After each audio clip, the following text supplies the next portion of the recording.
Ayan, ito na ako ulit. Punta ako ng immigration. Yan guys. Dito ang papunta ng immigration bago. Sa exit B2 ako lalabas. Yan. B2 or B1, pareho lang yan. Papunta lang. Ayan. Chongquan O. Pupunta. Ayan yung immigration, nakikita na.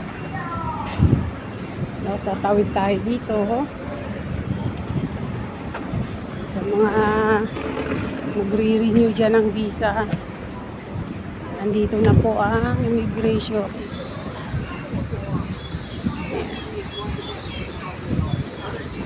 Tatawid tayo dito.